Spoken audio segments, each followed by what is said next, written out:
Je m'appelle Alicia Hulbrook. J'ai 31 ans. 6 semaines avant son mariage à 381 000 €, ma sœur m'a envoyé 5 règles. Ne dis pas que tu es ma sœur. Ne parle pas de ton travail. Par avant le discours de maman, celui sur la fille qui fait vraiment notre fierté. Elle a terminé par « Suis ces règles, ou reste invisible comme toujours ». J'ai lu ce message sur le parking de l'un de mes restaurants. Pendant 12 ans, j'avais viré 4 200 € chaque mois à ma mère, pour payer la clinique spécialisée de grand-mère, soit plus d'un demi-million d'euros. Ce que j'ignorais, c'est que grand-mère était morte depuis 5 ans. Personne ne me l'avait dit. Chaque euro versé après sa mort est allé à la boutique de ma sœur, à sa voiture de luxe, et à ce mariage parfait. Je n'ai pas crié. Je ne me suis pas battu. J'ai simplement envoyé une boîte. Quand ma sœur l'a ouverte devant 220 invités, ma mère est devenue blanche et a murmuré « Non, ce n'est pas possible ». La vérité qui se trouvait à l'intérieur a détruit tout ce qu'elles avaient bâti. Et ce qui s'est passé ensuite? Vous n'allez pas le croire.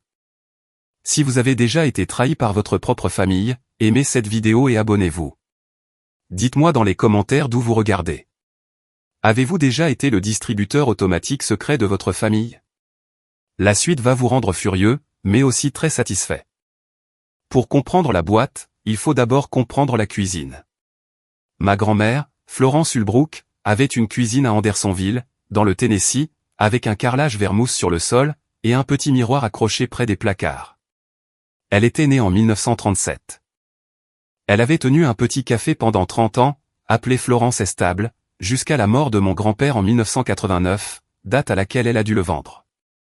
Elle a conservé son livre de recettes, un classeur recouvert de tissu doux qu'elle utilisait depuis 1962, bien après la fermeture du café. J'ai commencé à cuisiner avec elle quand j'avais 6 ans. Elle m'a d'abord appris à faire du pain au levain, car elle disait que le pain enseigne la patience aux enfants, qui, autrement, grandiraient en faisant trop de bruit. J'étais une enfant silencieuse. Je regardais les flammes. Quand j'ai eu 8 ans, je me tenais pieds nus sur le carrelage de sa cuisine, couverte de farine, observant le four à travers la porte en verre. Elle a posé une main sur mon épaule et a dit une chose que je ne comprendrai que 23 ans plus tard, l'enfant qui peut rester assis en silence et regarder le feu, et l'enfant qui comprend. Toi, tu comprends les choses. Ce soir-là, après mon retour à la maison, elle a ouvert son livre de recettes, et a écrit sur une page blanche, d'une écriture cursive et assurée, pour Alicia. Ne t'excuse jamais pour ce que tu construis de tes propres mains. Elle a écrit mon nom sur cette page quand j'avais 8 ans. Reniflel n'a jamais écrit le nom de personne d'autre dans ce livre. Ni celui de ma mère, ni celui de ma sœur. Je ne verrai cette page que l'année de mes 21 ans. Ma mère, Geneviève, n'était pas cruelle de la manière dont la télévision nous enseigne la cruauté. Elle était cruelle de la façon dont les femmes du Sud la prennent, dans les sous-sols des églises et les réunions de la Junior League. En souriant, en modifiant la réalité, en vous rabaissant devant des étrangers, pour ensuite vous dire, par la suite, qu'elle essayait de vous protéger. Elle adorait ma sœur, Camille. Camille avait 3 ans de moins que moi. Née en août 1997, Camille était la fille que ma mère avait toujours voulu. Elle avait des cheveux doux, des manières discrètes, et elle ne posait jamais de questions qui mettaient les adultes mal à l'aise. Moi, je posais des questions. Je dessinais des portraits de ma grand-mère au lieu de ma mère. J'ai dit à mon professeur de CE1 que ma fête préférée était un mardi d'octobre, quand grand-mère faisait son gâteau aux pommes. Ma mère l'a appris par la femme du professeur au country club, et ne m'a pas adressé la parole du reste de la semaine. Quand j'avais 13 ans, ma mère a trouvé une aquarelle que j'avais peinte à l'école, un portrait de Florence avec son tablier de café. Elle l'a déchiré en 6 morceaux, et l'a jeté dans la poubelle de la cuisine, sans dire un mot. Elle m'a juste regardé, comme si elle m'avait enfin surprise en train de faire quelque chose d'évident. Florence l'a découvert, d'une manière ou d'une autre. Elle est venue le lendemain après-midi, et a instauré des visites dominicales pendant 4 mois. Lors de chaque visite, elle allait seule dans la cuisine, sortait un morceau de cette aquarelle de son sac à main, et le recollait sur sa propre table de cuisine. Elle me l'a rendu le dimanche de Pâques, reconstitué, et encadré dans du pain bon marché. Elle n'a jamais rien dit à ce sujet. Elle me l'a simplement tendu, et est retournée couper le jambon. C'était ça, ma grand-mère. À Noël 2013, j'avais 18 ans. Je venais de terminer mon premier semestre à l'école des arts culinaires Johnson & Wales à Charlotte.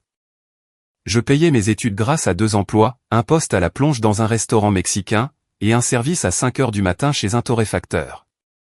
Cette année-là, j'ai ramené un petit ami à la maison. Il s'appelait Ezra Brooks. Il était stagiaire en génie logiciel chez GE Healthcare à Atlanta. Il avait 18 ans, et il était noir. Ma mère l'a vu franchir la porte d'entrée, et l'expression de son visage n'a pas changé. C'est comme ça que j'ai su que c'était mauvais signe. Elle a tenu bon pendant le dîner. Elle a fait passer les petits pains. Elle a posé à Ezra une question polie sur son programme universitaire. Puis, après la tarte aux noix de pécan, elle m'a tiré par le coude dans le couloir, et a parlé avec la voix qu'elle utilisait lors des réunions parents-professeurs. Douce, raisonnable, et dévastatrice. Ma chérie, tu peux l'avoir lui, ou tu peux nous avoir nous, mais tu ne peux pas avoir les deux. C'est comme ça que le monde fonctionne. Ce n'est pas moi qui fixe les règles. J'avais 18 ans. Je l'ai choisi, lui. Elle a fermé la porte derrière moi, sans me jeter un regard. La seule personne qui est sortie, c'est Florence. Elle avait 76 ans. Elle a descendu les marches du porche dans son manteau de laine, et nous a arrêtés, Ezra et moi, sur la pelouse devant la maison. Elle a pressé 4 billets de 100 € pliés dans ma main. J'ai économisé ça pendant 12 ans, a-t-elle dit.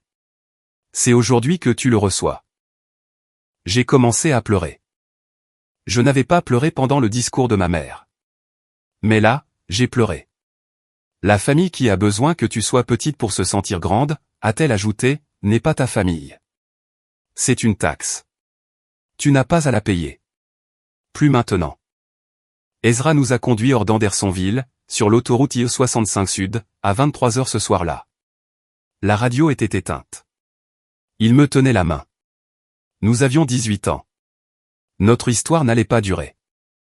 Elle allait durer 20 mois, et se terminer sans colère, par une longue conversation dans son appartement d'Atlanta, au sujet de la distance et du timing.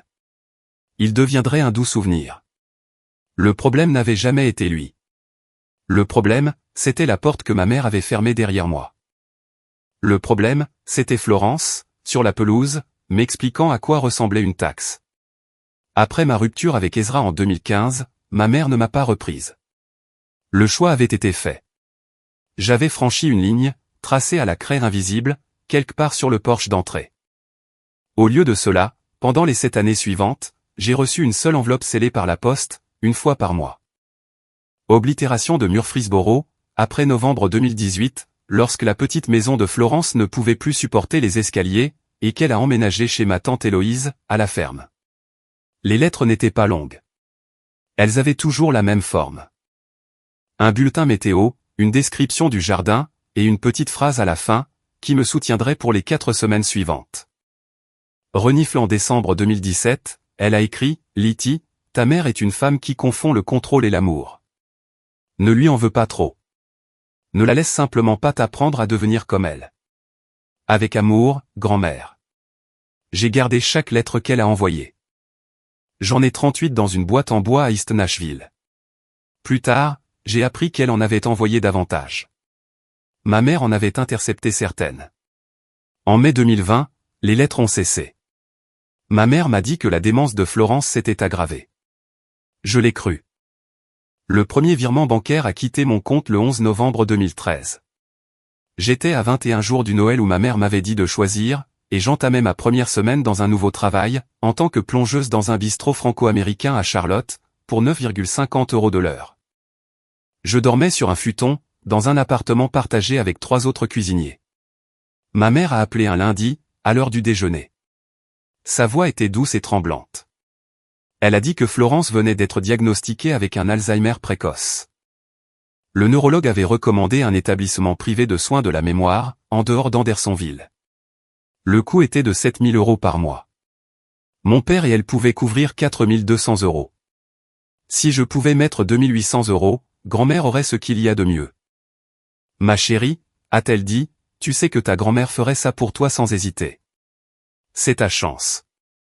C'est l'occasion de prouver que tu n'as pas simplement fui la famille. C'est ta chance d'être à nouveau une fille. J'ai envoyé le virement l'après-midi même. J'ai sauté des repas pendant 2 semaines pour pouvoir payer mon loyer. Rubrique motif, pour les soins de grand-mère. Novembre 2013. C'était le virement numéro 1 sur 148. Ils se sont déroulés en 3 phases. La phase 1 a duré de novembre 2013 à mars 2017.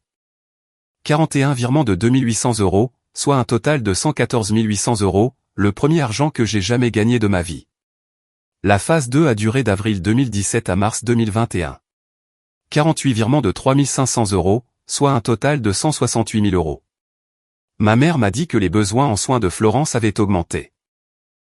Je venais d'ouvrir un food truck. J'ai augmenté le virement. La phase 3 a duré d'avril 2021 à février 2026. 59 virements de 4 200 €. 247 800 €. Ma mère m'a dit que Florence avait eu besoin de séances de physiothérapie supplémentaires après un AVC. J'ai de nouveau augmenté le virement. Total des virements, 148. Somme totale, 530 600 €. Le dernier virement a été validé le 1er février 2026. 16 jours plus tard, un banquier nommé Howard Maddox prononcerait une seule phrase lors d'un dîner, une phrase qui mettrait fin à 12 ans de ma vie. Chaque mois, pendant ces 12 ans, ma mère m'envoyait un email. Elle les écrivait comme des rapports de terrain, pour une guerre à laquelle je n'avais pas le droit de participer. Maman a passé une journée paisible aujourd'hui. Le pasteur Crowder est venu lui lire des passages des Écritures. Elle lui a serré la main. Certains jours, je pense qu'elle est encore là, à l'intérieur. Merci pour tout ce que tu fais, Alicia. Tu fais plus que tu ne l'imagines. J'ai 87 de ces emails sauvegardés dans un dossier intitulé Nouvelles de grand-mère. Le dossier commence en novembre 2013, et se termine en janvier 2025. Ma mère a cessé d'écrire ses mises à jour après cela. Elle disait que l'état de Florence s'était stabilisé. Il n'y avait rien de nouveau chaque mois. Quelques-uns des emails contenaient des photos en pièces jointes. J'ai appris bien plus tard que c'était toujours les 3 mêmes photos, prises en 2017, et recyclées à tour de rôle. Elle me disait que je ne pouvais pas venir la voir. Le neurologue avait affirmé que les visiteurs agitaient les patients atteints de démence. Le pasteur Crowder était une exception, car Florence le connaissait depuis 30 ans. J'étais devenue une étrangère pour elle, désormais. En 2019, j'ai demandé si je pouvais prendre l'avion pour rentrer un week-end, juste pour m'asseoir dans le couloir. Ma mère a dit non. J'ai demandé en 2021, après le long silence du confinement. Elle a répondu que l'établissement n'avait toujours pas levé sa politique concernant les visiteurs. En 2023, j'ai demandé à nouveau. Elle a dit que, dorénavant, la chose la plus gentille à faire était de se souvenir de Florence telle qu'elle avait été. Je veux être honnête avec vous, car je ne veux pas me faire passer pour l'héroïne de cette partie. Je me disais que je l'épargnais. Je me disais que je m'épargnais moi-même. La vérité était plus simple. J'étais lâche. J'ai laissé ma mère être ma médiatrice, avec la seule personne qui m'ait jamais aimé. Je l'ai laissé se tenir dans l'embrasure de la porte entre nous. Je vivrai avec ça pour le reste de ma vie. Florence méritait une petite fille qui frappe à la porte, malgré tout. Je n'étais pas cette petite fille. Je veux que vous le sachiez. J'en ai conscience. Pendant 12 ans, à chaque Thanksgiving, je ne suis pas rentré chez moi. Il y avait toujours une raison. Un service double, la pandémie, l'ouverture d'un nouveau restaurant, la rénovation de mon bureau. Aucune de ces raisons n'était un mensonge. Mais toutes ces raisons étaient aussi un soulagement. Ma sœur Camille publiait des photos sur Instagram à chaque Thanksgiving. Les photos étaient accompagnées de légendes, rédigées d'une voix assurée que je reconnais aujourd'hui comme celle de notre mère, mais écrites par Camille, sur instruction. La famille, c'est tout. Tellement reconnaissante pour maman, papa, Beck et le pasteur Glenn. J'aimerais que ma sœur puisse faire de sa présence ici une priorité. 500 likes, parfois 9 cents. Les amis de ma mère, issus du groupe d'études bibliques du sous-sol de la première église méthodiste unie d'Andersonville, laissaient des commentaires, « Je prie pour que ta sœur rentre à la maison, ma chérie. » Je laissais les commentaires tels quels. J'envoyais les virements. Je me disais que l'amour à distance restait de l'amour. En janvier 2026, après la validation du virement de décembre, j'étais assise à la table en bois de récupération de ma maison de ville à East Nashville, avec une tasse de tisane à la camomille. Mon ordinateur portable était ouvert sur le tableau de bord de la banque région. J'ai compté 12 ans, 144 virements. J'ai parlé à voix haute dans la pièce vide. Elle doit être heureuse. J'ai fait ce que j'ai pu. Je ne savais pas ce que j'avais fait. Je ne savais pas que le virement que je venais d'envoyer était le 60e virement destiné à ma mère, depuis le jour où ma grand-mère avait cessé de respirer. Ma famille pensait que je débarrassais les tables. Je les avais laissés y croire. À l'été 2017, après avoir terminé l'école de cuisine à Charlotte, j'ai déménagé à Nashville avec 14 000 € en poche et un plan vague. J'ai travaillé à la chaîne dans 3 restaurants différents pendant 2 ans. Je faisais les préparations à 5 heures du matin, et je faisais la plonge à minuit. J'ai acheté un food truck d'occasion qui sentait la graisse brûlée, et je l'ai récuré pendant 6 week-ends. Je l'ai peint en vert sauge. Je l'ai nommé Wildflower and Oak Mobile, d'après une phrase que Florence avait prononcée quand j'avais 9 ans. Elle avait montré du doigt un fossé au bord de la route, plein de rudbeckies et de chicorées, et avait dit « Les fleurs sauvages ne demandent pas la permission de pousser ». Dès août 2019, j'avais un vrai local à East Nashville. En 2021, un deuxième à Germantown. En 2022, un troisième dans le quartier de Dulles South. Et en septembre 2024, un quatrième à Franklin. Je copossédais l'entreprise avec une chef nommée Greer Donovan, qui m'avait appris à découper le porc, dans le deuxième restaurant où j'avais travaillé. Nous avons appelé la société mère Heirloom House Hospitality Group. En mars 2026, l'ensemble de nos 4 établissements générait 14 millions d'euros de chiffre d'affaires annuel. Nous employions 88 personnes. J'avais un petit bureau dans le quartier de Wedgwood-Houston, où j'allais le lundi pour gérer les contrats des fournisseurs, et le vendredi pour planifier les menus avec Greer. Je gardais le livre de recettes en tissu de Florence sur mon bureau. Chaque matin, avant d'ouvrir mes emails, j'ouvrais le livre et lisais une page. Ce livre ne savait pas me mentir. Pas encore. Je n'ai pas mis mon nom sur l'entreprise. Je n'avais pas de profil public. Je conduisais une Subaru Outback de 2016, avec une bosse sur l'aile arrière. Je vivais dans une petite maison de ville, avec une seule étagère et une chaise qui avait appartenu à ma grand-mère. Mon profil LinkedIn n'existait pas. Les communiqués de presse sortaient sous le nom de Greer. Les photographes prenaient Greer en photo pour les pages gastronomiques du Tennessean. La première fois que j'ai essayé de parler de mes restaurants à ma mère, c'était en mars 2020, 2 semaines après l'ouverture d'East Nashville. Je l'ai appelée un mardi après-midi. Elle a décroché après cette sonnerie. Avant même que je ne puisse finir ma deuxième phrase, elle a dit « Je n'ai pas le temps, ma chérie. Camille est en pleine crise. Elle ne trouve pas de fournisseur pour le lancement de sa boutique. » Et elle a raccroché. J'ai réessayé 2 semaines plus tard. Elle a dit « Chérie, ce n'est vraiment pas le moment. » J'ai fait une 3e tentative fin avril. Elle a répondu « Alicia, tu n'arrêtes pas d'appeler pour parler de toi, alors que ta sœur traverse une période difficile. » Je n'ai plus jamais appelé au sujet du restaurant. Je n'ai plus jamais appelé au sujet de quoi que ce soit que j'avais construit. Greer m'a demandé une fois, en mai 2022, pourquoi je l'ai laissé penser que j'échouais. Nous étions assises dans mon bureau. Je venais de signer le bail pour le 3e emplacement. Parce que la seule personne qui aurait célébré ça est morte, ai-je répondu. Ou du moins, c'est ce qu'ils disent. Je préfère qu'ils croient que je perds, plutôt que de jouer la comédie du succès pour des gens qui n'ont jamais posé la question. Greer m'a regardé longuement. Puis elle a dit, « Tu réalises à quel point c'est solitaire ? » Oui. Ne fais pas ça éternellement. Je ne le ferai pas, ai-je dit. Je me croyais sincère. Il y avait une personne à Andersonville qui savait déjà. Il s'appelait Howard Maddox. Il avait 71 ans. Il avait été directeur d'agence à la Banque Région, à Andersonville, pendant 47 ans, avant de prendre sa retraite en 2024. Il venait encore 3 jours par semaine pour finaliser des prêts que son remplaçant avait laissés en suspens.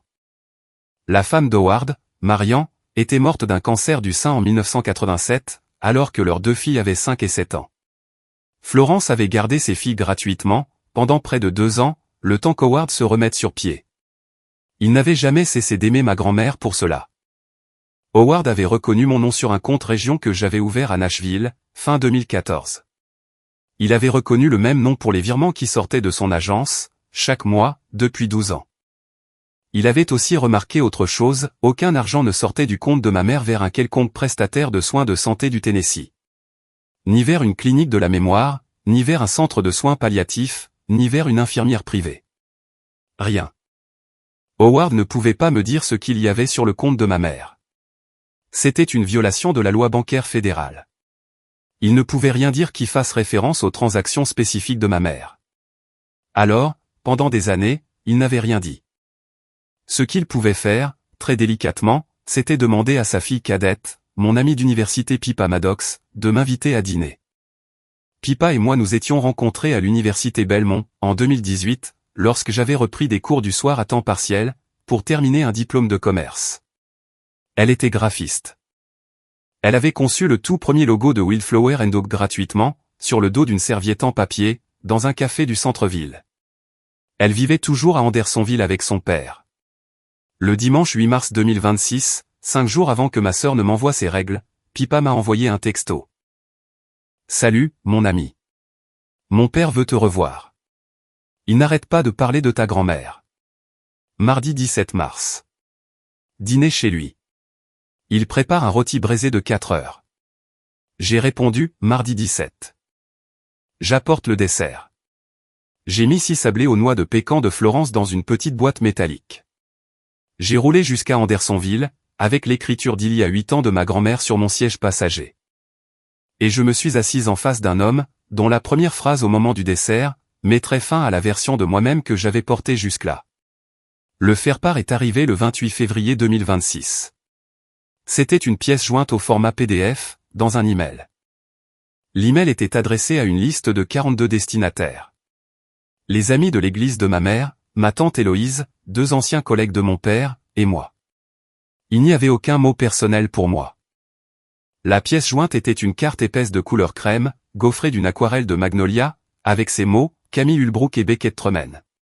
Samedi 16 mai 2026. Musée et jardin de Reynolds House. Winston-Salem, Caroline du Nord. J'ai lu la carte, debout devant le plan de travail de Wildflower & Oak à East Nashville, à 20h34. Je l'ai lu 2 fois. Puis, j'ai fermé l'écran et je suis retourné diviser la truite pour le service du lendemain matin. Je n'ai pas pleuré. Je n'ai pas appelé. Je me suis brièvement demandé si ma mère avait parlé de ses fiançailles à grand-mère, et si grand-mère était heureuse. Je me le suis demandé. Je ne pouvais pas savoir. Je n'aurais pas dû pouvoir savoir, que ma grand-mère avait dépassé le stade des questionnements depuis près de 5 ans. Le texto de Camille est arrivé à 21h47, le vendredi 13 mars 2026. Je venais de fermer Wildflower & Oak à Franklin, après le service du dîner. C'était un vendredi calme pour Franklin, à cause de la pluie. J'étais assise dans ma Subaru, sur le parking à moitié vide, avec un gobelet en carton de thé oolong que Grère avait glissé dans ma main avant mon départ. Le dégivrage soufflait sur le pare-brise. Les essuie-glaces fonctionnaient au ralenti. Mon téléphone a vibré contre ma cuisse. Règles d'étiquette familiale de la part de maman et moi. Lis-les attentivement. Nous essayons de garder le récit des répétitions propres pour les Tremen. 1. Ne dis pas que tu es ma sœur. Dis juste que tu es une amie de la famille de Nashville. Les Tremen ne savent pas que j'ai une sœur. Maman et moi préférerions que cela reste ainsi. 2. Ne mentionne pas de restaurant, de food truck, ton époque de cuisinière à la chaîne, la scène de Nashville. Rien de tout ça. Personne ne veut t'entendre parler de cette partie de ta vie. 3. Porte du nude, du gris doux ou du beige discret. Pas de blanc, pas de noir, pas de rouge, pas de rose pastel. Bijoux de moins de 200 €. Maman ne veut pas de pièces qui attirent l'attention sur les photos. 4. Ta place est à la table 18, près de l'entrée de la cuisine. Reste assise pendant tous les discours. 5. Sois hors de la salle avant 21h, avant le discours de maman sur la fille qui fait vraiment notre fierté. Suis-les, ou reste invisible comme toujours. Je l'ai lu 2 fois, sur le parking. Les essuie-glaces marquaient la cadence. Je n'ai pas répondu. J'ai posé le téléphone face contre le siège passager. J'ai conduit pendant 41 minutes jusqu'à East Nashville, la radio éteinte. Je suis entré dans ma maison de ville, j'ai sorti le téléphone de ma poche, et je l'ai placé dans le tiroir de la cuisine, celui qui contenait les élastiques et les baguettes à emporter. Je n'ai pas répondu à ma sœur pendant 6 jours. Dès le 3e jour, j'aurai de nouvelles informations. Le genre d'informations qui ne nécessite pas de réponse. Greer a remarqué quelque chose le lundi. Nous étions dans le bureau à Wedgwood Houston, assises l'une en face de l'autre, avec 2 gobelets de café de barista parlour. Je n'avais pas dormi. Elle n'a pas demandé pourquoi.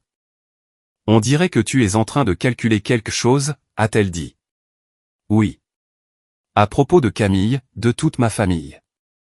Je ne sais pas encore. Elle a bu son café. Tu n'es pas obligé d'y aller. Je sais. Tu ne leur dois pas ça. Pas après 12 ans. Je le dois à grand-mère, ai-je dit. Tant que grand-mère est en vie, je continue de me présenter. C'est tout ce que je dois. Je l'ai dit au présent. Je repenserai à cette phrase, tant que grand-mère est en vie, pour le reste de ma vie. Je repenserai à la fermeté de ma voix, quand j'ai affirmé une chose qui était fausse depuis près de 5 ans. À la sérénité avec laquelle j'avais siroté mon café juste après. Le soir suivant, je conduirai jusqu'à Andersonville, et j'entendrai un banquier nommé Howard Maddox utiliser le verbe manquer au passé. La maison d'Howard était un petit ranch de plein pied, du côté du lac à Andersonville. La lumière du porche était allumée. Pippa m'a fait entrer. Howard était au fourneau. Il portait une chemise en flanelle grise, et un torchon de cuisine plié sur le passant de sa ceinture. Il m'a prise dans ses bras. Il sentait le romarin et le tabac à pipe. « Tu es venu ?» a-t-il dit. « Tu as promis un rôti. » Je réponds toujours présente pour ça. Nous nous sommes assis à une petite table en chêne dans la cuisine. Pippa avait coupé des fleurs sauvages dans le jardin, et les avait mises dans un bocal maçonne au centre. Nous avons parlé des restaurants, de l'université Belmont, du marché immobilier de Nashville. Howard était un homme discret, qui laissait la conversation couler sans essayer de la forcer. Nous avons parlé pendant 1h40 de choses légères. Vers 19h45, Pippa s'est levée pour dresser les assiettes de dessert dans la cuisine. Howard a posé sa fourchette. Il m'a souri de la façon dont les vieillards sourient, quand une pensée agréable vient de traverser leur esprit. Et il a prononcé, de manière très décontractée, la phrase qui a tout terminé. « Tu sais, Litty, ta grand-mère me manque encore. » Sa façon de rire. Elle avait ce petit hoquet à la fin de chaque rire. Comme si elle était surprise d'être heureuse. Marian et moi en parlions souvent. Nous n'avons plus beaucoup d'amis comme elle, nous deux. Nous n'avons plus beaucoup d'amis comme elle. J'ai senti la cuisine se soulever de 5 centimètres. Je n'ai pas bougé. J'ai gardé mon verre d'eau en main. J'ai gardé le visage impassible. J'ai demandé, avec la voix que j'utilise avec les fournisseurs qui essaient de me surfacturer, Howard, en quelle année grand-mère est-elle décédée? Le visage d'Howard a changé en 3 étapes lentes. Agréable, confus, horrifié. Il a posé la cuillère en bois qu'il avait ramassée sur le plan de travail. Renifle, il s'est rassis en face de moi. Il a croisé les mains. « Ma chérie », a-t-il dit. Le 14 février 2021. Tu ne le savais pas? Je n'ai pas répondu. Pippa est revenue de la cuisine avec les biscuits sur une assiette. Elle a vu mon visage, et s'est arrêtée dans l'embrasure de la porte. J'ai dit, je ne savais pas, Howard a tendu le bras à travers la table, et a saisi mon poignet. Il l'a tenu longuement, sans parler. Sa main était chaude. Sa main était ferme. Il ne s'est pas excusé de me l'avoir dit. Il n'a pas fait de discours. Il a simplement tenu mon poignet, me laissant encaisser le choc pendant que le sol s'ouvrait sous moi. Je n'ai pas pleuré. Je suis rentré chez moi en silence. À 23h14, j'ai ouvert mon ordinateur portable sur la table de la cuisine. Je me suis connecté au tableau de bord de la Banque Région. J'ai téléchargé 12 ans d'historique de virements dans un PDF de 47 pages. J'ai commencé à compter les virements envoyés après le 14 février 2021. 60 virements de 4 200 € chacun. 252 000 € envoyés pour une femme qui était sous terre depuis 5 ans. J'ai prononcé le chiffre à voix haute. Je l'ai dit 3 fois. Puis, j'ai dit la seule phrase qui comptait. Maman, qui est-ce que j'ai payé? Je ne l'ai pas appelé. Je n'ai pas appelé mon père. Je n'ai pas appelé Camille.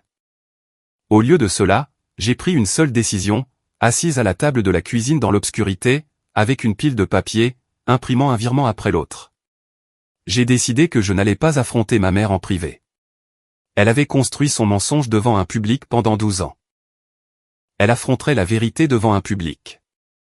Et je savais exactement quand ce public serait réuni. Le 16 mai. Reynolda House. 220 témoins. Le samedi 21 mars, j'ai conduit jusqu'à Murfreesboro sans appeler à l'avance.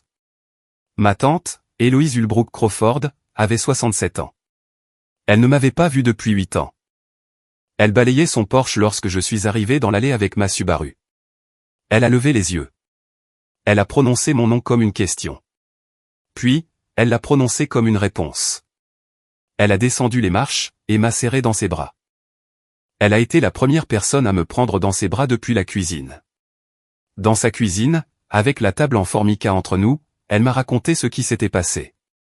Florence avait emménagé chez elle en novembre 2018, après un petit AVC. Florence n'était jamais allée dans un centre pour la mémoire. Il n'y avait jamais eu de centre pour la mémoire. Florence avait vécu dans la chambre d'amis d'Héloïse pendant 2 ans et 3 mois, avec un lit médicalisé, et un fauteuil tourné vers la fenêtre, là où les cardinaux venaient le matin. Héloïse lui avait donné à manger à la cuillère. Dal, mon oncle, l'avait porté jusqu'à la salle de bain. Ils avaient payé ses soins de leur poche. 14 000 € sur 27 mois, tirés de la pension de Dal et des revenus de la ferme avicole d'Héloïse, parce que ma mère leur avait dit qu'elle et mon père couvraient tous les frais. Ma mère leur avait raconté que j'avais abandonné la famille, que je n'envoyais ni argent ni appel.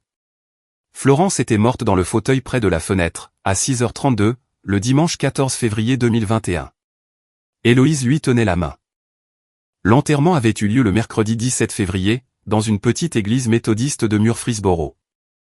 12 personnes y avaient assisté, ma mère, mon père, Héloïse, Dal, leurs 2 enfants adultes, 2 anciens clients du café de Florence, 2 cousins du côté de mon grand-père, Camille, et le pasteur Glenn Crowder, qui avait fait le trajet depuis Andersonville pour prononcer l'éloge funèbre. Je n'y étais pas. Ta mère m'a dit que tu étais au Mexique, a expliqué Héloïse. Elle m'a dit que tu avais changé de numéro de téléphone. Elle a assuré qu'elle avait essayé de te joindre 3 fois, et que tu ne répondais pas. Je n'avais aucun moyen de t'appeler, Litty. Je l'ai cru. J'ai 67 ans, et j'ai cru ma propre belle-sœur. Elle a pleuré en disant cela. Elle a fait glisser une petite boîte en bois vers moi, sur la table. C'était de la taille d'un jeu de cartes. Elle contenait la moitié des cendres de Florence. Florence avait laissé des instructions écrites à Héloïse. La moitié devait être enterrée sous le saule de la ferme. L'autre moitié devait m'être remise lorsque le moment serait venu, pour un but que Florence avait mentionné dans une lettre de décembre 2019. La lettre disait que le moment serait venu, lorsque je n'aurais plus besoin de permission. Héloïse m'a également remis la nécrologie découpée dans le Ténessian. Elle m'a aussi donné un Polaroid, pris le matin du 14 février 2021, 20 minutes après que Florence a cessé de respirer. Au dos du Polaroid, elle avait écrit « Ma mère », le matin où elle est rentrée chez elle. Je suis rentré chez moi avec la boîte en bois attachée sur le siège passager. Pendant les 6 semaines suivantes, j'ai fabriqué ma propre boîte. J'ai commandé une boîte en bois de Pacanier à un menuisier de Franklin nommé Linden Carlyle. Il renifle travaillait seul dans une ancienne grange à tabac. Il m'a facturé 1 400 €. Il l'a fabriqué en 18 jours, ponçant les coins à la main. Il n'a posé aucune question. J'ai demandé une copie officielle de l'acte de décès de ma grand-mère au bureau de l'état civil du Tennessee, le 23 mars. Il est arrivé par la poste le 6 avril, scellé dans une enveloppe filigranée. J'ai constitué un classeur en cuir marron avec les 148 virements bancaires, page par page. Chaque page comportait la date, le montant, la note que ma mère m'avait demandé d'écrire, et une petite note manuscrite ajoutée par moi, ceci a été viré en croyant que ma grand-mère était en vie. La dernière page était le virement numéro 148, daté du 1er février 2026. En dessous, j'ai écrit, envoyé 16 jours avant d'apprendre que ma grand-mère était enterrée depuis 5 ans. À l'avant du classeur, j'ai inséré une seule feuille dactylographiée, intitulée « Où l'argent est allé après le 14 février 2021 ». On pouvait y lire « Perte d'exploitation de la boutique Maison Camille de 2021 à 2026, 160 000 €. Financement du Range Rover Velar 2023 de Camille, 57 500 €. Acompte de mariage, lieu, traiteur, robe, 34 500 €. Total volé au nom de grand-mère, après l'enterrement de grand-mère, 252 000 €. J'ai ajouté le Polaroid. J'ai ajouté la facture des pompes funèbres Olcon, 7 800 € payés par Héloïse. J'ai ajouté la nécrologie découpée dans le Ténécian. Le dernier élément que j'ai ajouté était une lettre de 4 lignes, écrite à l'encre bleu foncé, sur une seule feuille de papier non lignée. Camille, chaque euro de ton mariage provient du nom de grand-mère. Maman lui a dit dans ces dernières années, que tu lui rendais visite tous les dimanches. Tu n'y es pas allé une seule fois. Florence est morte le 14 février 2021. J'espère que ton mari sait dans quel genre de famille il vient de se marier. Ah, j'ai verrouillé la boîte à 23h34, le dimanche 3 mai 2026. J'ai étiqueté le bordereau de livraison prioritaire FedEx pour le lendemain, à Camille Hulbrook, la mariée. À remettre en main propre sur la table des cadeaux de la mariée pendant la réception. Expéditeur, à Hulbrook. J'ai programmé le ramassage pour le vendredi 15 mai. Ensuite, j'ai préparé un bagage cabine. J'avais un vol à prendre. Si vous regardez ceci et que vous avez passé des années à payer pour appartenir à la famille qui vous traite d'ingrat, faites une pause une seconde. Si vous aviez cette boîte, l'enverriez-vous à un mariage, ou l'enverriez-vous à un avocat? Dites-le moi dans les commentaires. Il n'y a pas de mauvaise réponse. Soyez juste honnête avec vous-même. Ma grand-mère était allée à Bali une fois, au printemps 1968, avec sa sœur Hattie. Elles y étaient allées pendant 2 semaines. Elles avaient payé le voyage elles-mêmes, grâce au pourboire du café. Florence en avait parlé dans une lettre en décembre 2019. L'une des dernières lettres qu'elle m'ait jamais envoyées, et que ma mère, d'une manière ou d'une autre, n'avait pas interceptée. Liti, si jamais tu as l'impression que la famille t'a dévoré toute crue, va quelque part où l'eau est chaude, et autorise-toi à pleurer pendant une semaine. Hattie et moi sommes allés à Bali en 1968. Nous avons dansé pieds nus à Ubud. Ça m'a sauvé. Quand tu seras fatigué de payer la taxe, va là-bas pour moi. Emporte ce qu'il reste de moi avec toi. Ta grand-mère t'aime d'une façon dont elle n'aime personne d'autre. Je n'avais pas compris la dernière phrase en 2019. Je la comprenais maintenant. J'ai décollé de BN à Nashville à 18h55, le mercredi 13 mai 2026. J'ai pris un siège côté hublot. J'avais un bagage cabine avec 2 vêtements de rechange, et un sac en toile avec 3 objets à l'intérieur. Le livre de recettes en tissu de Florence, la petite boîte en bois avec ses cendres, et la lettre de décembre 2019, pliée dans la couverture arrière du livre. Grère m'a conduite à l'aéroport. Elle ne m'a pas fait de discours. Elle m'a prise dans ses bras et m'a dit, « Tu as été là pour elle pendant 12 ans. Va, et laisse-la rentrer à la maison. » Le vol reliait Nashville à Tokyo, puis à Denpasar. 27 heures dans les airs. Je n'ai pas dormi. Je n'ai pas lu. J'ai regardé la petite carte sur le dossier du siège devant moi, alors que l'avion traversait le Pacifique. À Narita, pendant l'escale, j'ai allumé mon téléphone pendant 30 secondes. J'ai envoyé un seul texto. C'était pour Camille. Je ne pourrai pas venir samedi. Urgence familiale.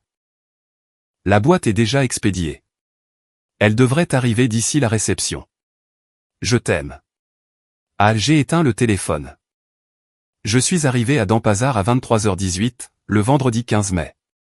Un chauffeur m'a conduite en haut de la colline, jusqu'à une petite villa appelée Bumi AYU, dans le village aux rizières en terrasse de Penestanan, juste à l'extérieur du Bud. La villa était une pièce unique sur pilotis, au-dessus d'un cours d'eau. Il y avait un frangipanier près de la porte. L'eau sous la terrasse faisait un bruit, semblable à quelqu'un qui murmure. J'ai dormi pour la première fois en 3 jours. Je me suis réveillé à 3 heures du matin, heure locale, le dimanche 17 mai. À Winston-Salem, en Caroline du Nord, il était 16 heures, le samedi 16 mai. Le quatuor de musique de chambre de Reynolda House s'accordait. Ma sœur était dans la suite nuptiale avec sa maquilleuse. Ma mère prenait place au premier rang de l'espace de cérémonie en plein air. Mon père regardait sa montre. J'ai descendu les marches en bois de la villa, pieds nus. Je portais le livre de recettes de Florence, la petite boîte en bois contenant ses cendres, et un seul bâton d'encens qu'Héloïse m'avait donné, tiré de la boîte dans le placard de son couloir. Le cours d'eau sous la villa coulait, clair, sur des pierres plates. J'y ai posé le pied. L'eau était fraîche autour de mes chevilles. J'ai ouvert la boîte en bois. J'ai versé Florence dans le courant. Je n'ai rien dit de dramatique.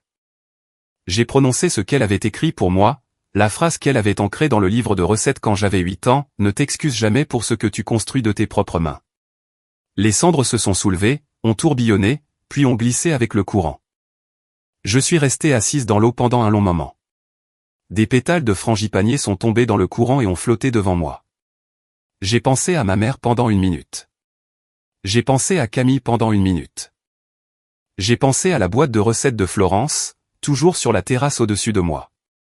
J'ai pensé à la façon dont Florence riait, à ce petit hoquet à la fin, surprise d'être heureuse. Ensuite, j'ai arrêté de penser à eux tous. À Winston-Salem, ma sœur marchait dans une allée bordée de 220 invités, vers un homme à qui elle mentait depuis 22 mois sur la mort de ma grand-mère. À Penestanan, j'étais agenouillé dans un cours d'eau, les mains ouvertes. Renifle, les 2 cérémonies se déroulaient exactement à la même heure. Une seule d'entre elles était vraie.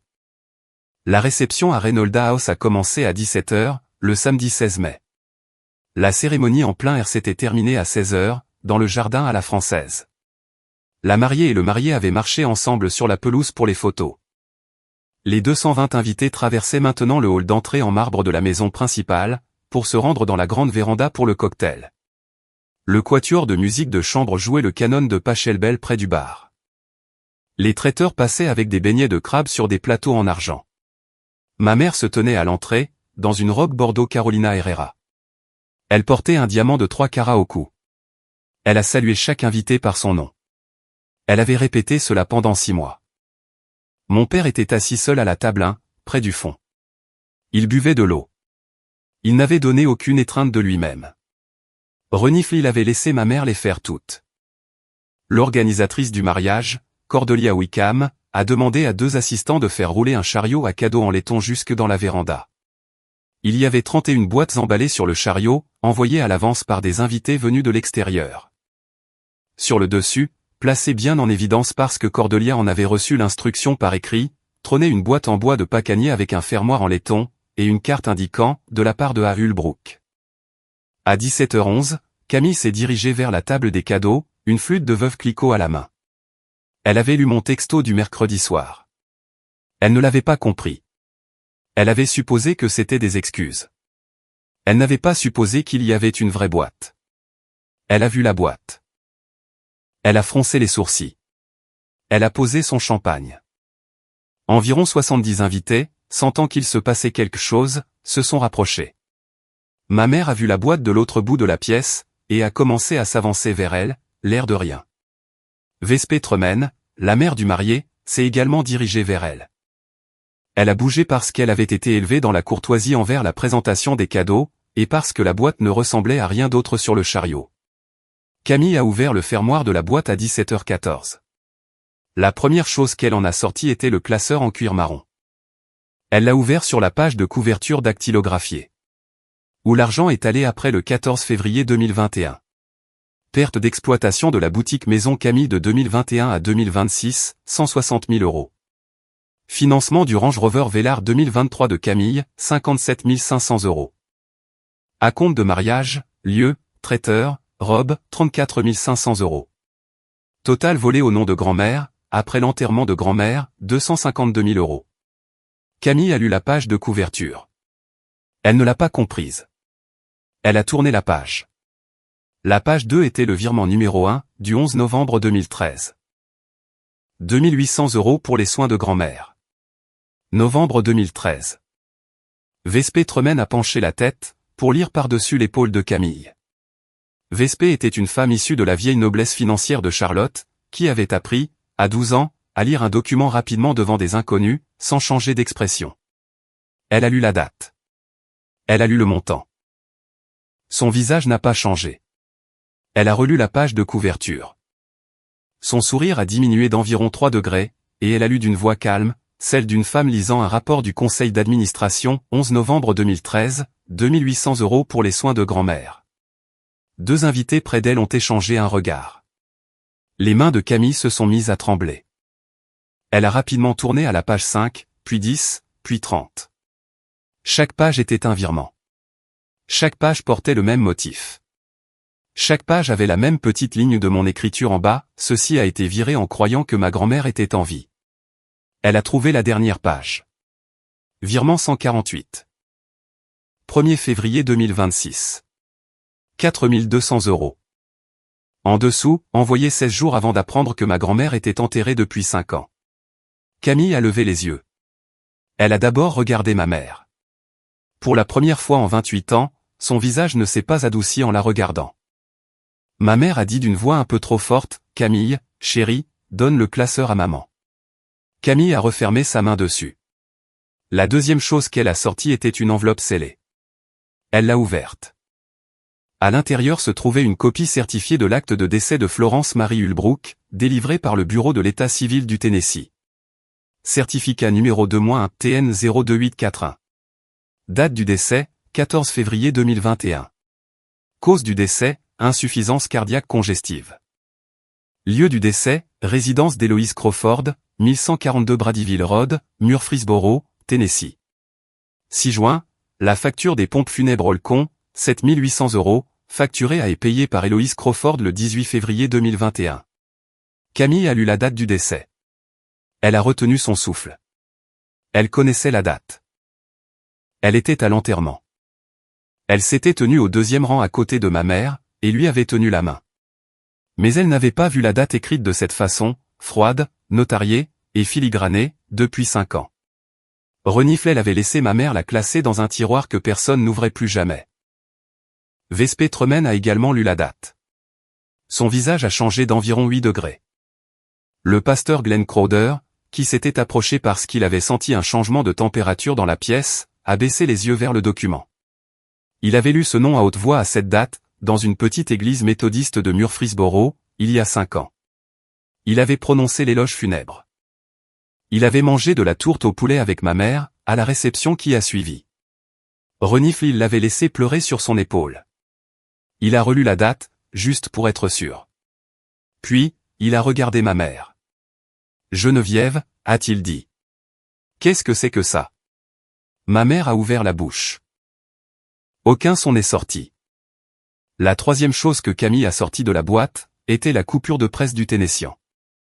Florence Marie Ulbrook, 83 ans, de Andersonville et Murfreesboro, mère bien-aimée de Warren et Héloïse, grand-mère dévouée d'Alicia et Camille, s'est éteinte paisiblement le jour de la Saint-Valentin au domicile de sa fille. Beckett, qui riait au bar 2 minutes plus tôt, se tenait maintenant à l'épaule de sa femme. Il a lu la coupure de presse. Il l'a relue. Quelque chose s'est crispé dans sa mâchoire. Il a regardé Camille. Sa voix était très douce. « Cam, quand on s'est rencontrés, tu as dit que ta grand-mère venait de mourir. Tu as dit que tu étais encore en deuil. » C'était en juillet 2024. Ici, il est écrit février 2021. Ça fait 3 ans et demi. Camille ne l'a pas regardé. « Cam, tu savais. Pendant tout le temps où on sortait ensemble, tu le savais. » Elle a fermé les yeux. La quatrième chose que Camille a sortie de la boîte, était le Polaroid. Une petite photo carrée, légèrement décolorée sur les bords. Florence sur le lit médicalisé de la chambre d'amis d'Héloïse. Les yeux fermés, les mains croisées. Le matin du 14 février 2021. Au dos de la photo, il était écrit « Ma mère ». Le matin où elle est rentrée chez elle. Camille a commencé à pleurer. Elle l'a fait de la façon dont pleurent les femmes bien élevées lors des mariages. Silencieusement, sans un bruit, son mascara traçant 2 lignes fines sur ses joues. Elle ne s'est pas essuyé le visage. Elle a sorti le dernier objet de la boîte. Une feuille de papier non lignée, pliée. 4 lignes à l'encre bleue foncée. Camille, chaque euro de ton mariage provient du nom de grand-mère. Maman lui a dit dans ces dernières années, que tu lui rendais visite tous les dimanches. Tu n'y es pas allé une seule fois. Florence est morte le 14 février 2021. J'espère que ton mari sait dans quel genre de famille il vient de se marier. Camille l'a lu une fois. Elle l'a relu. Puis, elle s'est tournée vers ma mère. Pour la première fois en 28 ans, elle n'a pas dit maman. Geneviève. Ma mère a pris la couleur du papier.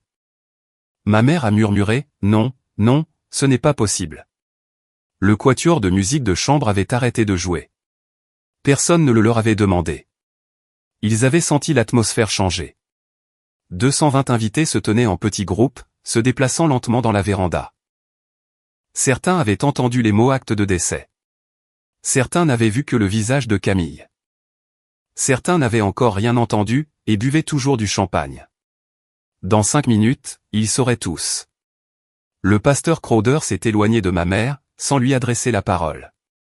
Il a traversé la pièce jusqu'à la table 1. Il s'est assis à côté de mon père. Il n'a rien dit pendant un long moment. Mon père n'a pas levé les yeux. Il tenait un verre d'eau à 2 mains. Warren, a fini par dire le pasteur Crowder. Pourquoi ne me l'as-tu pas dit? Mon père a posé son verre. Glenn, je suis un homme faible. C'est la vérité. Je savais pour la mort de ma mère, parce que je lui ai tenu la main pendant 10 minutes à ses funérailles, où Geneviève m'a dit qu'Alicia ne viendrait pas. Je ne savais pas pour l'argent? Jusqu'au mois dernier. Quand Geneviève a versé la compte pour le mariage, j'ai ouvert le relevé d'épargne commun. J'ai fait le calcul. J'ai additionné 12 années. Je n'ai rien dit. J'avais peur de ma femme. Le pasteur Crowder a posé une main sur l'épaule de mon père. Glenn, je suis désolé. Je vivrai avec ça. Le pasteur a hoché la tête une fois. Il n'a offert aucun réconfort. Il s'est levé. Geneviève, a-t-il dit en s'avançant vers elle. Je veux que tu restes à la maison dimanche, pendant que le conseil et moi réfléchissons aux prochaines étapes. Il est sorti de la véranda. Il ne s'est pas retourné vers la femme qu'il avait laissé prononcer l'éloge funèbre d'une grand-mère, dont elle facturait encore les soins à la petite fille, 5 ans plus tard. Ma mère a brièvement tenté de se reprendre. Elle s'est dirigée vers Camille, à la table des cadeaux. Elle a tendu la main vers le classeur. Camille a posé une main à plat dessus. Camille, ma chérie, a dit ma mère, avec la voix qu'elle avait utilisée dans le couloir 12 ans et demi plus tôt, quand elle m'avait dit de choisir. Je peux expliquer ça. Une partie est sortie de son contexte. Il y a des raisons. Maman, arrête de parler. Ma chérie. Arrête de parler. Ma mère s'est retournée pour chercher un allié. Elle a regardé Héloïse, qui se tenait à 2 mètres et demi de là, dans un discret manteau camel. Héloïse l'a regardée en retour. Héloïse n'a rien dit. Héloïse a simplement secoué la tête une fois. Elle a regardé mon père. Mon père n'a pas levé les yeux. Elle a regardé la porte vide où s'était tenu le pasteur. Elle a regardé Camille, qui se trouvait maintenant dans un monde totalement différent du nôtre. Elle a murmuré, presque pour elle-même, « Camille, s'il te plaît. S'il te plaît, je peux t'expliquer. Je peux tout expliquer. » Vespé Tremaine, qui avait observé tout cela très calmement, s'est approchée de Cordelia Wickham. Elle a parlé d'une voix basse et égale. « Cordelia, s'il vous plaît, retirez les cartes de notre famille de la table des cadeaux. » Cordelia a hoché la tête une fois. Vespé s'est retournée, et est sortie de la véranda pour retrouver son mari. Dehors, dans le jardin, le marié, Beckett, se tenait sur l'allée de gravier avec son père, Royston Tremaine III. Ils ont parlé pendant 28 minutes. Le père a fait la majeure partie de la conversation. Il a gardé sa main sur l'épaule de son fils pendant tout ce temps. « Fils, nous ne doutons pas que Camille t'aime, mais elle vient d'une maison bâtie sur un mensonge, qui a pris 5 ans de l'argent de sa sœur, et le nom de sa grand-mère morte. Et elle t'a menti elle-même. Chaque jour où tu l'as connue. Sur le fait le plus fondamental de son deuil. Ta mère et moi ne pouvons pas accueillir cette famille dans la nôtre, ce soir. Nous ne nous tiendrons pas devant ces invités avec ça. Nous partons. Nous réfléchissons, nous discutons. Beckett a dit, « Papa, je l'aime. Je sais. Et peut-être, avec le temps. Mais pas ce soir. On rentre à la maison, fils. Quoi qu'il arrive avec Camille, ça arrivera après qu'on aura réfléchi. » À 18h32, Beckett et son père sont sortis par la porte latérale de Reynolda House, et sont montés dans un escalade noir. Renifle Beckett n'est pas monté à la suite nuptiale d'abord. Il n'a pas écrit de mots à Camille. L'escalade est sortie de la longue allée, et a disparu dans le crépuscule lent de la Caroline. Camille a observé la scène depuis une fenêtre du 3e étage. Elle a compris, à cette minute-là, ce que le mensonge avait coûté. Pas l'argent, le mariage. Ce n'était pas à moi qu'elle l'avait perdu. C'était à notre mère. À l'intérieur, la réception s'est effondrée par vagues lentes.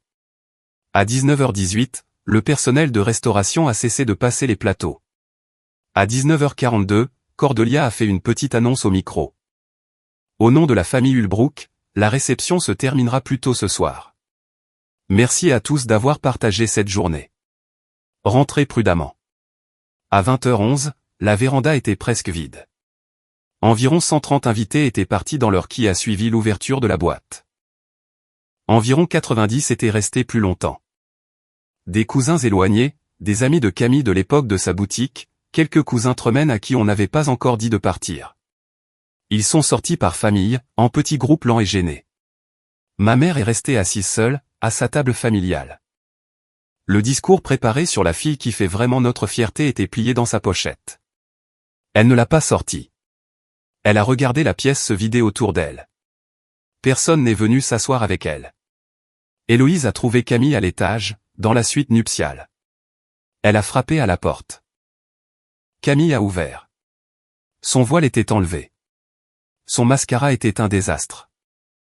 Elle a regardé sa tante, une femme que ma mère lui avait dit d'éviter pendant des années, et a vu pour la première fois un visage chaleureux, fatigué, et honnête. « Chérie », a dit Héloïse. « Je suis là si tu as besoin de quelqu'un. » Camille a hoché la tête une fois. Elle a laissé sa tante s'asseoir sur le banc en velours à côté d'elle. Elle a posé la question que j'avais posée à Héloïse 2 mois plus tôt. « Tante Héloïse, comment grand-mère est-elle morte ?» Héloïse lui a raconté. Le lit médicalisé près de la fenêtre. Les cardinaux. La main tenue à l'aube. Le dimanche de février. Le saule. Camille a écouté pendant 41 minutes, sans parler. À la fin, elle a dit très doucement, « Tante Héloïse, as-tu le numéro d'Alicia ?» Le nouveau. Héloïse l'a noté sur un bloc-notes de l'hôtel et le lui a donné. « Ne lui envoie pas de texto ce soir, ma chérie, » a dit Héloïse. Elle est à Bali. Elle n'a pas besoin de téléphone en ce moment. Camille a plié le papier dans sa pochette, et l'a tenu contre sa poitrine comme un petit oiseau fragile. Si vous regardez encore cette vidéo, appuyez sur le bouton j'aime. Si vous pensez que Vespé Tremen a géré ce moment de la façon dont la vieille aristocratie devrait le faire. N'appuyez pas sur j'aime si vous pensez qu'elle aurait dû rester. Les deux opinions sont honnêtes.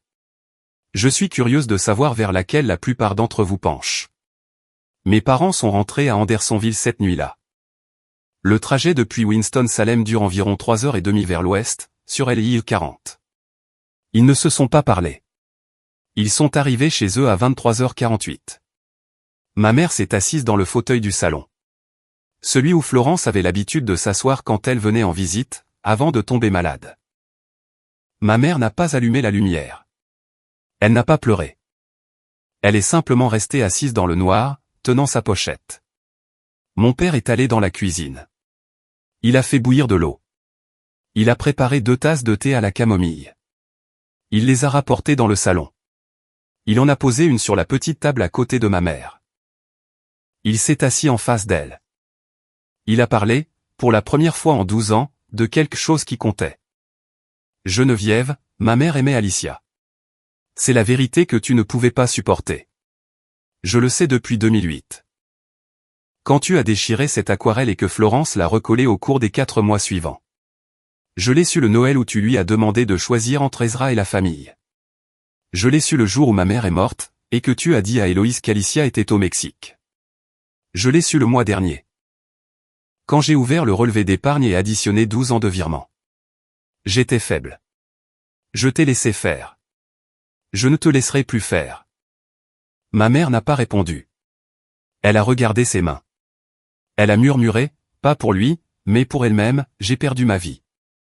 Le dimanche matin, 17 mai, à 9h14, le téléphone a sonné dans le salon de la maison d'Andersonville. Ma mère l'a laissé sonner 3 fois. Puis, elle a décroché. C'était le pasteur Glenn Crowder. Geneviève, j'ai réfléchi à ça toute la nuit. Le conseil devra être informé. J'ai déjà appelé Héloïse ce matin. Héloïse a tout confirmé. Glenn, ne fais pas ça. Je te le demande. Ce n'est pas à propos de toi. Il s'agit d'une femme qui est morte, et d'une petite fille qui a été trompée. Je n'ai pas l'autorité pour étouffer ça. Je suis vraiment désolé. Il a raccroché. En moins de 4 heures, Héloïse avait appelé 15 membres de la famille Ulbrook dans le Tennessee. Elle avait raconté la vérité en longues phrases simples. Le dimanche, à l'heure du dîner, tous les Ulbrook entre Knoxville et Memphis savaient. À 12h30, Camille a pris un vol de Greensboro à destination de Charleston, seule. Elle avait demandé à Cordelia de renvoyer la robe Vera Wang à Charlotte. Elle portait le cardigan qu'elle avait apporté avec elle, au cas où il ferait froid pendant la réception. À 15h45, Vespé Tremen a envoyé un email court et poli à Camille. Camille, nous te souhaitons de guérir de cette épreuve. S'il te plaît, rends la bague de fiançailles à ta convenance. Bien à toi, Vespé. Camille a lu l'email à l'arrière d'un Uber, sur King Street. Elle n'a pleuré qu'une fois rentrée dans son appartement. J'ai atterri à BN à Nashville à 21h38, le mardi 19 mai. Après 27 heures de voyage, j'ai allumé mon téléphone à la porte d'embarquement. 287 appels manqués, 184 textos. Je n'ai écouté aucun message vocal. J'ai lu les textos dans l'ordre de leur arrivée. Greer avait envoyé 47 messages calmes, répartis sur 4 jours. Elle m'avait dit que la salle s'était effondrée. Elle m'avait dit que Vespé était parti. Elle m'avait dit que Beckett était rentré chez lui avec son père. Elle m'avait dit que ma mère n'avait rien avalé depuis samedi. Elle m'avait dit que je n'avais rien à faire. Elle m'avait dit de rentrer à la maison. Se racle la gorge, Pipa m'avait envoyé 2 phrases chaleureuses. Papa t'envoie son amour. Viens quand tu seras prête. Héloïse avait envoyé 18 courts textos, tous tendres. Je suis à la maison. Je ne vais nulle part. Prends ton temps. Ma mère n'avait rien envoyé. Camille en avait envoyé 3. Alicia, je ne sais pas quoi dire. Je suis à Charleston. Beckett est rentré avec son père. Je ne savais pas pour l'argent. Je savais que grand-mère était partie. J'étais à l'enterrement. Mais je ne savais pas ce que maman t'avait dit. Je ne savais pas pour les virements. Je ne dors plus. Je n'attends rien de toi. Je voulais juste que tu saches. J'ai lu le 3e 2 fois. Greer m'attendait sur le trottoir avec ma Subaru. Elle a ouvert la portière passager pour moi. Elle n'a posé aucune question. Je lui ai tendu le sac en toile, avec le livre de recettes de Florence et la boîte à cendres en bois, vide. Elle l'a posé sur ses genoux, et l'a tenu pendant les 22 minutes qu'a duré le trajet pour retourner à East Nashville. J'ai dormi 14 heures. Le jeudi 21 mai, à 17h18, mon père a conduit d'Andersonville à East Nashville dans sa Honda Accord de 2003. Il s'est garé le long du trottoir, devant ma maison de ville. Il n'a pas frappé. Il est resté assis sur le siège avant pendant 4 minutes. Je l'ai observé à travers la fenêtre de la façade, depuis mon fauteuil de lecture. Je ne suis pas sorti. Il a posé une enveloppe sur la marche devant la porte. Il est resté un long moment à regarder la porte. Puis, il est remonté dans l'accord, et est parti. J'ai attendu que ses feux arrière disparaissent. Ensuite, je suis sorti, et j'ai rentré l'enveloppe. Elle contenait 2 choses. La première était une photographie en noir et blanc de 1948. Florence, à 11 ans, debout à la lisière d'un pâturage de Andersonville, les 2 bras pleins de fleurs sauvages. Elle riait. Il y avait un seul ruban de lumière qui traversait son épaule gauche. La photographie avait exactement la même composition que j'avais copiée sans le savoir, 7 ans plus tôt, lorsque j'avais peint le logo de Wildflower & Oak. Au dos de la photographie, avec l'écriture soignée d'ingénieur de mon père, figurait un paragraphe. Elle a toujours dit, tu étais celle qui la regardait comme si elle était une vraie personne. Je ne demande rien. Je suis désolé de l'avoir laissé tomber. Je suis désolé de t'avoir laissé tomber. Je te rends ce que je peux. Papa. La deuxième chose était un reçu de virement de la Banque Région, daté du 20 mai 2026. Il attestait d'un transfert de 252 000 €, depuis le compte d'épargne commun de Warren et Geneviève Ulbrook, vers un compte de la même banque détenu uniquement à mon nom. Le montant exact que ma mère m'avait pris après la mort de Florence. Il ne lui avait pas demandé la permission. Il n'avait pas imité sa signature. Il n'avait pas fait de scandale. Il avait simplement déplacé l'argent. Je me suis assise sur le canapé, avec la photo sur les genoux. Je n'ai pas pleuré. J'ai murmuré quelque chose à la pièce vide. Papa, je n'ai pas besoin de l'argent. J'avais besoin que tu saches qu'elle était morte. Mais merci. Merci d'avoir fait ce qu'il fallait une fois, même à 65 ans. Je garderai cette photographie sur mon bureau pour le reste de ma vie. Je laisserai l'argent là où il l'avait mis. Plus tard, cet été-là, j'utiliserai une partie de cet argent pour financer une petite bourse d'études culinaires au nom de Florence, dans un institut universitaire de Murfreesboro. Je ne le dirai à personne. Le vendredi 22 mai, à 19h42, ma sœur m'a appelé. J'ai décroché. Elle n'a pas joué la comédie. Elle n'a pas pleuré. Sa voix était éraillée et petite. Liti, je ne sais pas pourquoi j'appelle. Je ne te demande pas pardon. Je veux juste savoir si tu vas bien. Je vais bien. Et toi? J'ai passé 12 ans à croire ce que maman me disait sur toi. J'ai passé 5 ans à croire ce qu'elle disait sur les derniers jours de grand-mère. J'ai perdu Beckett. J'ai perdu l'église. J'ai perdu le mariage. Je ne sais plus qui je suis. J'ai laissé le silence s'installer un instant. Tu es quelqu'un qui entend la vérité en ce moment, et qui ne s'en détourne pas, ai-je dit. C'est un point de départ. Je ne vais pas te pardonner ce soir. Je vais écouter. Est-ce que je peux venir à Nashville? Pas pour rester, juste pour une journée. Je veux voir le restaurant. Je veux voir qui est vraiment ma sœur. En juillet. Après que tu auras mis de l'ordre à Charleston. Ne te précipite pas, d'accord. Le silence s'est de nouveau installé, puis elle a demandé très doucement, est-ce que grand-mère était heureuse de voir l'océan à Bali? J'ai fermé les yeux. Je pense qu'elle l'était. Nous avons raccroché. Aucune de nous deux n'a dit je t'aime.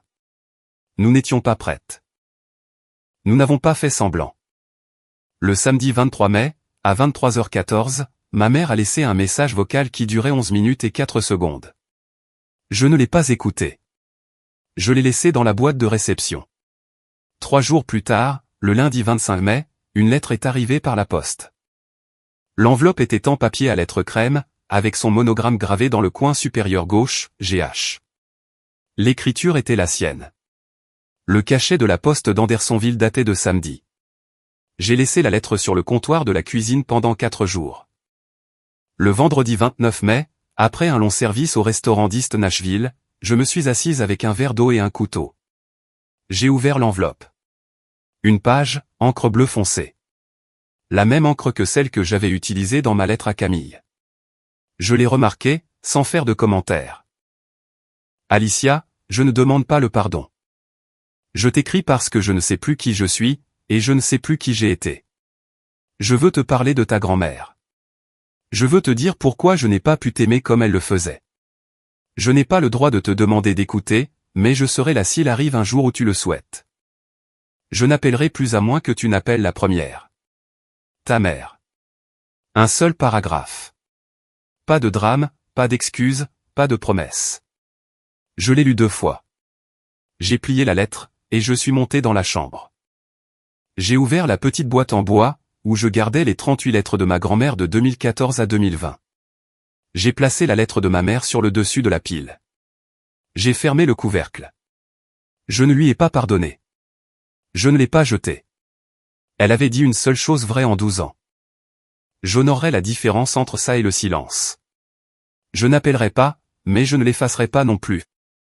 J'avais signé le bail pour un 5e établissement Wildflower & Oak début janvier 2026, 2 mois avant que tout cela ne commence. Le local était une ancienne quincaillerie de 38 places dans le centre-ville de Murfreesboro, sur Bradyville Road, à environ 1,5 km de la ferme de ma tante Héloïse. Le plan initial était d'ouvrir début juin, sous un nom de travail générique. Après Florence, j'ai changé le nom, et j'ai avancé l'ouverture. Le samedi 30 mai 2026, nous avons fait une pré-ouverture pour 12 personnes.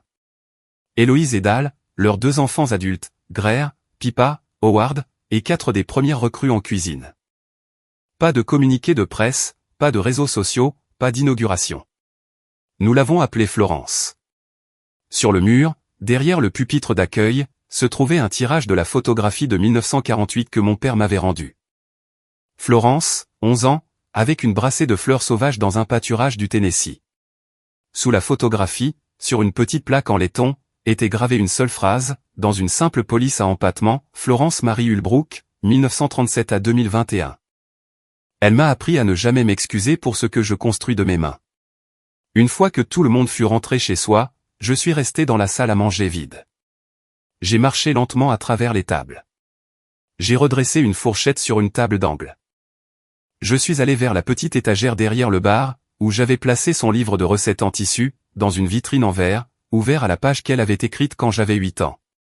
J'ai posé une rude béquille, cueillie sur le bord du parking, en travers de la page ouverte. Je lui ai parlé de la façon dont je n'avais pas pu lui parler depuis 5 ans. Voici le café que tu as dû vendre en 1989. Grand-mère, je te le rends ce soir. Je l'ai construit avec mes mains. La fleur sauvage reposait sur la page. La pièce était chaude, silencieuse, et elle était à moi. Il y a une façon d'être rendue petite, que personne ne vous demande jamais d'être. Vous êtes rendue petite par des gens, qui confondent l'amour avec le contrôle. Par des gens, qui vous disent que le prix à payer pour être une fille est de financer leur réputation. Par des gens, qui vous apprennent à vous excuser pour la taille de votre propre vie. Pendant 12 ans, j'ai payé ma mère pour maintenir ma grand-mère en vie, dans sa version de l'histoire. Pendant 5 de ces années, ma grand-mère était déjà sous terre. Je ne punirai pas ma mère. Je n'écris pas le chapitre, où elle doit payer devant un tribunal. Je n'ai pas besoin qu'elle paie. J'avais besoin qu'elle arrête de choisir la version de moi qui lui convenait. Elle a arrêté. Je ne sais pas ce qui en ressortira. Le temps nous le dira. Renifle ma grand-mère n'avait pas besoin que je sois petite, pour se sentir aimée. C'est comme ça que je sais, qu'elle était la seule d'entre eux qui m'ait jamais vraiment aimé. Si vous avez payé en argent, en silence, ou en vous effaçant au repas de famille pour avoir le droit de revenir dans la pièce, s'il vous plaît, arrêtez. La table a été construite sur vous. Vous n'avez pas besoin de permission pour vous asseoir. Si vous avez une Florence dans votre vie, quelqu'un qui vous aime sans condition, quelqu'un qui a recollé vos peintures déchirées au fil de 4 mois de dimanches silencieux. Dites-le leur cette semaine.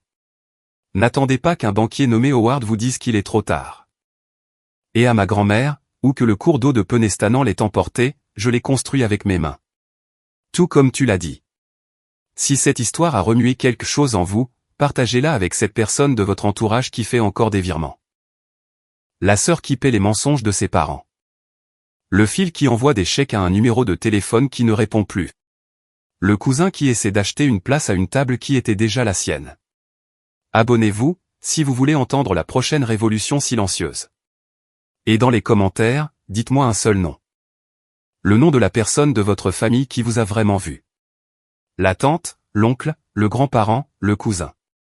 Celui qui vous a regardé, comme si vous étiez une vraie personne. Je lis tous les commentaires. Grand-mère l'aurait voulu.